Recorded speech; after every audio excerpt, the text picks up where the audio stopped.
AICCಯ ಅಧ್ಯಕ್ಷರಾದಂಥ ಸನ್ಮಾನ್ಯ ಶ್ರೀ ಮಲ್ಲಿಕಾರ್ಜುನ್ ಖರ್ಗೆ ಅವರು ಮತ್ತು ವಿರೋಧ ಪಕ್ಷದ ನಾಯಕರಾದಂತಹ ರಾಹುಲ್ ಗಾಂಧಿಯವರು ಇಡೀ ದೇಶದಲ್ಲಿ ಏನು ಇವತ್ತು BJPನವರು ಮತಚೌರಿ ಮೂಲಕವಾಗಿ ಈ ದೇಶದ ಅಧಿಕಾರದ ಚುಕ್ಕಾಣಿಯನ್ನು ಹಿಡ್ಕೊಂಡಿದ್ದಾರೆ, ಅದರ ವಿರುದ್ಧವಾಗಿ ರಾಹುಲ್ ಗಾಂಧಿಯವರು ಮಾಡಿದಂಥ ಈ ಒಂದು ಹೋರಾಟದ ಮುಖಾಂತರ ಇಡೀ ದೇಶದಲ್ಲಿ ಇವತ್ತು ಅಲ್ಲೋಲ ಕಲ್ಲೋಲ ಎದ್ದು ಇಡೀ BJP 3 ಟರ್ಮು ಅಂದರೆ 2014, 2019, 2023ರಲ್ಲೂ ಕೂಡ EVMನ ಬಳಸಿ ಮತಚೋರಿ ಮಾಡೋದ್ರ ಮೂಲಕವಾಗಿ ಈ ದೇಶದಲ್ಲಿ ಪ್ರತಿಯೊಬ್ಬ ಪ್ರಜೆಗೂ ಇದ್ದಂಥ ಮೂಲಭೂತ ಹಕ್ಕು ಮತದಾನ, ಆ ಮತದಾನದ ಮತವನ್ನು ಕಳ್ಳತನ ಮಾಡೋ ಮೂಲಕವಾಗಿ ಅಧಿಕಾರವನ್ನು ಹಿಡಿದು ದುರುಪಯೋಗ ಪಡಿಸ್ಕೊಂಡಿದ್ದಾರೆ ಅನ್ನೋ ಒಂದು ನಿಟ್ಟಿನಲ್ಲಿ ರಾಹುಲ್ ಗಾಂಧಿಯವರು ಇಡೀ ದೇಶದ ಜನತೆಯ ಗಮನವನ್ನು ಸೆಳೆದು ಅದರಲ್ಲಿ ಸಫಲರಾಗಿದ್ದಾರೆ. ಆ ಒಂದು ನಿಟ್ಟಿನಲ್ಲಿ ಅವ್ರಿಗೆ ಕೈ ಬೆಂಬಲ ಪಡಿಸಬೇಕು, ಅವ್ರ ಜೊತೆಯಲ್ಲಿ ಇಡೀ ಕರ್ನಾಟಕದ ಪ್ರತಿಯೊಬ್ಬ ಪ್ರಜೆನೂ ನಿಂತ್ಕೋಬೇಕು ಅನ್ನೋ ಉದ್ದೇಶದಿಂದ ಈ ಕಾರ್ಯಕ್ರಮವನ್ನು ನಾವು ಹಮ್ಮಿಕೊಂಡು ಇವತ್ತು ಸಹಿ ಸಂಗ್ರಹಣೆ ಮಾಡೋದ್ರ ಮೂಲಕವಾಗಿ ಪ್ರತಿಯೊಬ್ಬರ ಹತ್ರನೂ ಕೂಡ ಈ ವೋಟ್ ಚೋರಿ ಬಗ್ಗೆ ಅರಿವನ್ನು ಮೂಡಿಸ್ತಾ ಇದ್ದೀವಿ.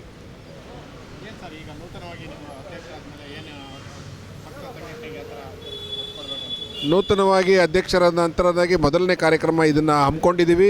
ಹಾಗೆ ಮುಂದಿನ ದಿನಗಳಲ್ಲಿ ಈ ಒಂದು ರಾಜಾಜಿನಗರ ಭಾಗದ ನಾವಿಬ್ಬರು ಇದ್ದೀವಿ. ಕೃಷ್ಣಮೂರ್ತಿ ಅವರು ನೂತನವಾಗಿ ಆಯ್ಕೆಯಾಗಿದ್ದ ನನ್ನ ಸ್ನೇಹಿತರು, ಅವರು ನಾನಿಬ್ಬರು ಕೂಡ ಜೊತೆಗೂಡಿ 2 ಬ್ಲಾಕನ್ನು ಒಂದು ರೀತಿಯಲ್ಲಿ ಎಲ್ಲ ನಾಯಕರು, ಮುಖಂಡರು, ಕಾರ್ಯಕರ್ತರನ್ನು ಒಳಗೊಂಡಂತೆ ಎಲ್ಲರನ್ನೂ ಪರಿಗಣನೆಗೆ ತಗೊಂಡು ನಾವು ಮುಂದಿನ ಅವ್ರ ಸಹಕಾರದೊಂದಿಗೆ ಈ ಒಂದು ರಾಜಾಜಿನಗರ ಭಾಗದಲ್ಲಿ ಒಳ್ಳೆಯ ಸಂಘಟನೆಯನ್ನು ಮಾಡಬೇಕು ಅಂತೇಳಿ ನಾವು ದೃಢವಾದ ನಿರ್ಧಾರವನ್ನು ತಗೊಂಡಿದ್ದೀವಿ. ಖಂಡಿತ ಮುಂಬರುವ 2028ರ ಒಂದು ಚುನಾವಣೆ ಹೊತ್ತಿಗೆ ರಾಜಾಜಿನಗರದಲ್ಲಿ ಕಾಂಗ್ರೆಸ್ ಪಕ್ಷವು ಅತ್ಯಂತ ಹೆಚ್ಚು ಮತಗಳ ಅಂತರದಲ್ಲಿ ಗೆಲ್ಲೋದ್ರಲ್ಲಿ ಯಾವುದೇ ಒಂದು ಸಂದೇಹ ಇಲ್ಲ. BBMP ಅಲ್ಲ, ಅದು ಈಗ GB ಆಗಿ ಪರಿವರ್ತನೆ ಆಗಿದೆ. GBAನಲ್ಲೂ ಕೂಡ ನಾವು 5 GBA ವಿಭಾಗಗಳಲ್ಲೂ ಕೂಡ ನಾವು ಜೈಬೇರಿನ ಬಾರಿಸಬೇಕು ಅಂತೇಳಿ ಅದಕ್ಕೆ ಬೇಕಾದಂಥ ಎಲ್ಲ ತಯಾರಿಗಳು ಆಗ್ತಾಯಿದೆ. ಕಾರ್ಯಕರ್ತರನ್ನು ಹುರಿದುಂಬಿಸ್ತಾ ಇದ್ದೀವಿ. ಅದಕ್ಕೆ ಬೇಕಾದಂಥ ಎಲ್ಲ ಕಾರ್ಯಕ್ರಮಗಳನ್ನು ನಾವು ರೂಪಿಸ್ಕೊತಾ ಇದ್ದೀವಿ.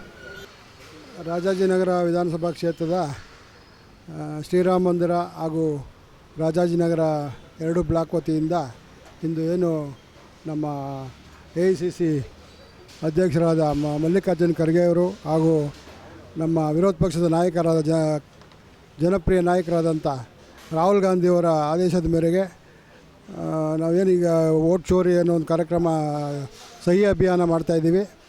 ಇದಕ್ಕೆ ಎಲ್ಲ ನಮ್ಮ ರಾಜಾಜಿನಗರ ಕ್ಷೇತ್ರದ ಎಲ್ಲ ಜನತೆಯನ್ನು ಸಹಕಾರ ಕೊಟ್ಟಿದ್ದಾರೆ.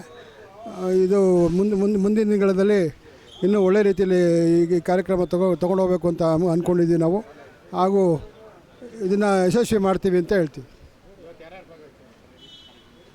ಇವತ್ತಿನ ಕಾರ್ಯಕ್ರಮದಲ್ಲಿ ನಮ್ಮ DCC ಅಧ್ಯಕ್ಷರು ಹನುಮಂತರಾಯಪ್ಪನವರು ಹಾಗೂ MLC ಪುಟ್ಟಣ್ಣವರು ಮತ್ತು ಪದ್ಮಾವತಿಯವರು ಮತ್ತು ಮೋಹನ್ ಕುಮಾರು ಮತ್ತು ನಾವು ಬ್ಲಾಕ್ ಅಧ್ಯಕ್ಷರುಗಳು ಮನೋಹರವರು ಮತ್ತು ಬ್ಲಾಕ್ ಅಧ್ಯಕ್ಷರುಗಳಾದ ನಾಗರಾಜು ಮತ್ತು ಕೃಷ್ಣಮೂರ್ತಿ, ಹಿಂದಿನ ಬ್ಲಾಕ್ ಅಧ್ಯಕ್ಷರಾದ ವೆಂಕಟೇಶ್ ಹಾಗೂ ರಾಧಾಕೃಷ್ಣ ಅವರೆಲ್ಲ ಭಾಗವಹಿಸಿದರು. ರಾಜನಗರ ವಿಧಾನಸಭಾ ಕ್ಷೇತ್ರದ ವ್ಯಾಪ್ತಿಯಲ್ಲಿ ಬರ್ತಕ್ಕಂಥ ರಾಜನಗರ ಬ್ಲಾಕ್ ಕಾಂಗ್ರೆಸ್ ಹಾಗೂ ಶ್ರೀರಾಮ ಮಂದಿರ ಬ್ಲಾಕ್ ಕಾಂಗ್ರೆಸ್ ಆಶ್ರಯದಲ್ಲಿ ಈ ದಿನ ದೇಶಾದ್ಯಂತ ಧ್ವನಿ ಎತ್ತಿರ್ತಕ್ಕಂಥ ಜನರ ಒಂದು ದೊಡ್ಡ ಆಂದೋಲನವೇ ನಡೀತಾ ಇರ್ತಕ್ಕಂಥ ಈ ಸಂದರ್ಭದಲ್ಲಿ ಏನು ಪ್ರಜಾಪ್ರಭುತ್ವಕ್ಕೆ ಮಾರಕವಾಗಿರ್ತಕ್ಕಂಥ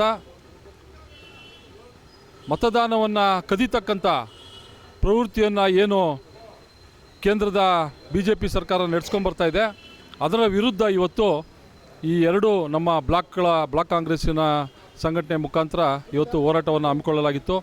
ಈ 2 ಬ್ಲಾಕ್ ಕಾಂಗ್ರೆಸ್ಸಿನ ಅಧ್ಯಕ್ಷರುಗಳಾಗಿರ್ತಕ್ಕಂಥ ಸನ್ಮಾನ್ಯ ನಾಗರಾಜ್ರವರು ಹಾಗೂ ಕೃಷ್ಣಮೂರ್ತಿರವರು ಇಬ್ಬರು ಇವತ್ತು ನೇತೃತ್ವವನ್ನು ವಹಿಸಿ ಈ ಒಂದು ಪ್ರತಿಭಟನೆಗೆ ಕ್ಷೇತ್ರದ ವಿಧಾನಸಭೆಯ ಅಭ್ಯರ್ಥಿಯಾಗಿದ್ದಂಥ ಹಾಗೂ ವಿಧಾನ ಪರಿಷತ್ ಸದಸ್ಯರಾದಂಥ ಪುಟ್ಟಣ್ಣವರು, ಹಾಗೆ ನಮ್ಮ ಜಿಲ್ಲಾ ಕಾಂಗ್ರೆಸ್ಸಿನ ಅಧ್ಯಕ್ಷ ಆಗಿರ್ತಕ್ಕಂಥ ಹನುಮಂತರಾಯಪ್ಪನವರು, ಹಾಗೆ ಮಾಜಿ ಮಹಾಪೌರರು, ಹಾಗೆ ನಮ್ಮ INTUCಯ ಲೇಬರ್ ಸೆಲ್ಲಿನ ಮಾನ್ಯ ಅಧ್ಯಕ್ಷ ಆಗಿರ್ತಕ್ಕಂಥ ಸನ್ಮಾನ್ಯ ಪುಟ್ಟಸ್ವಾಮಿ ಗೌಡರು, ಹಾಗೆ ನಮ್ಮ ಎಲ್ಲ ಮಾಜಿ ನಗರ ಪಾಲಿಕೆ ಸದಸ್ಯರುಗಳು, ಜಿಲ್ಲಾ ಕಾಂಗ್ರೆಸ್ಸಿನ ಪದಾಧಿಕಾರಿಗಳು, ವಾರ್ಡ್ ಕಾಂಗ್ರೆಸ್ಸಿನ ಅಧ್ಯಕ್ಷರುಗಳು ಎಲ್ಲರೂ ಭಾಳ ದೊಡ್ಡ ಮಟ್ಟದಲ್ಲಿ ಈ ಪ್ರತಿಭಟನೆಯಲ್ಲಿ ಭಾಗವಹಿಸಿ ರಾಮ ಮಂದಿರ ವೃತ್ತದಲ್ಲಿ ಇವತ್ತು ನಮ್ಮ ರಾಯನಗರದ ರಾಮ ಮಂದಿರ ವೃತ್ತದಲ್ಲಿ ಇವತ್ತು ಒಂದು ಬೃಹತ್ ರೀತಿಯಲ್ಲಿ ಪ್ರತಿಭಟನೆ ಹಮ್ಮಿಕೊಂಡು ಒಂದು ಸಹಿ ಸಂಗ್ರಹ ಅಭಿಯಾನವನ್ನು ಕೈಗೊಂಡು ಸುಮಾರು 10,000 ಸಹಿಗಳನ್ನು ಇವತ್ತು ಈಗಾಗಲೇ